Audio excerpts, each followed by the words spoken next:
जब बाली सुग्रीव मतलब दोनों भाइयों में थोड़ा वो अनबन हो गई थी, तो सुग्रीव जो है ना घूम रहे थे तो उसी समय रावण सीता को लेकर जा रहा था। सीता करुणा कर कर के पुकार रही थी, उन्हें ऊपर ध्यान लगा के देखा ये कौन महिला एक ऊपर कैसे चिल्लाती जा रही। तो उसने इनको देख के वस्त्र अपने जेवर कुछ वस्त्र फेंक दिए। तो इसके बाद में राम जब सीता का पता लगाते लगाते इनके पास आए तो इन्होंने कहा कि भाई एक महिला तो ऊपर से जा रही थी उड़ती हुई, एक जेंट्स ले जा रहे थे, एक राक्षस ले जा रहा था। वो करुणा करके पुकार दी वस्त्र आप पहचानो, या अगर आपके हो या आपकी पत्नी के हो। तो राम ने कहा कि भैया लक्ष्मण तो पहचानो।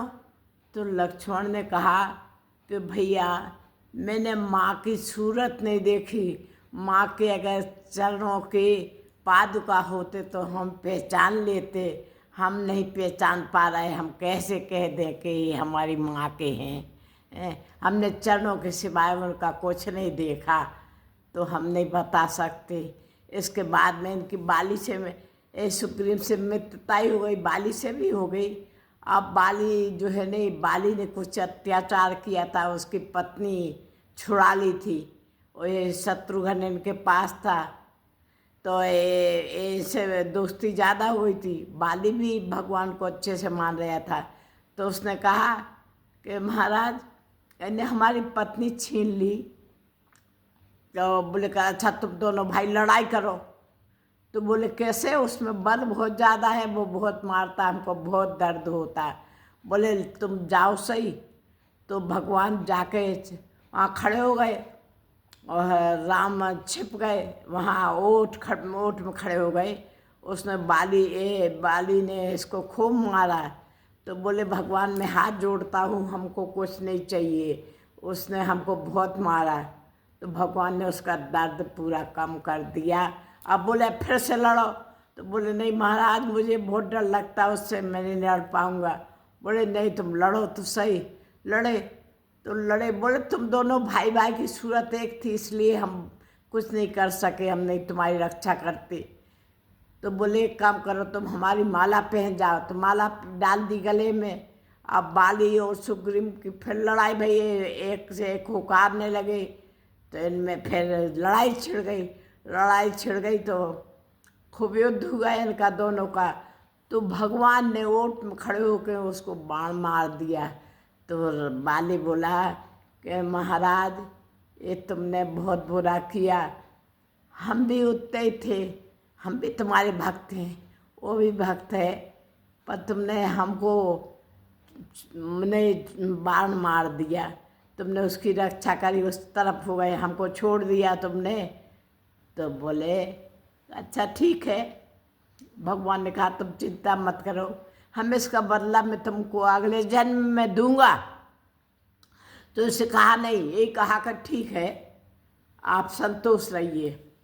अब इसके बाद में जे वो मर गया, बाली तो मर गया था, वो बहेलिया बना। वो जे राम कृष्ण अवतार में आ गए, तो जे वन विचरण कर रहे थे, इनका सब वंश युद्ध में सब वो द्वारकाधीश के उधर आ गए। वो क्या स्थान है वो देखे आए, उसमें उनको का नाम से युद्ध भाव। और सो फिर तो सब खत्म हो गए, पूरे वंश खत्म हो गया। तो कृष्ण भगवान पैर को ऊपर रख के और तो बैठे थे चिंता कर, कुछ सोच रहे थे। वो तो भगवान थे, उन्हें क्या चिंता थी, वो खेल तो उनने ही बनाया था, तो वो सोच रहे थे कुछ। तो बहेलिए ने देखा कि ये हिरण है, कुछ अंधेरा उजाला सा था। तो उसने सोचा ये हिरण है, हिरण का पैर है। उसने बाण मार दिए। जब बाण मारा तो भगवान ने कहा हे प्रभु। तो उसने दौड़ के आया जल्दी, अरे ये तो कोई मनुष्य है, दौड़ के आया। तो भगवान को बाण लग चुका था। उसने खूब माफ़ी मांगी, महाराज मुझे माफ़ कर दो, मैंने आपको धोखे से मार दिया। अब बोले नहीं अब मैं संसार छोड़ कर जाऊँगा। नहीं महाराज मत जाइए, आप अब मुझे छोड़ कर मत जाइए, बहुत प्रार्थना करी। तो बोले नहीं नहीं, इसमें तुम्हारा कोई कसूर नहीं, तुमको हमने छिप के बाण मारा था, इसलिए उसका बदला, किसी का हम बदला नहीं रखते। वो बदला तो अपना भी नहीं, सब चुकाना पड़ता है। अपन सोचे कि हमने जैसे सब कुछ कर लिया, कुछ नहीं बचता, सब आपको देना, यहीं देना पड़ेगा। तो बस बोले मैं अब जा रहे हैं संसार छोड़ कर। उसने खूब रोया, खूब बिलखा। तो बोले देखो तुम चिंता मत करो, मेरा जो हृदय है वो भागवत के अंदर है, आप मैं साक्षात हूँ उसमें। तो आप बस मेरे को स्मरण करना, मैं सारे संसार के लिए अच्छी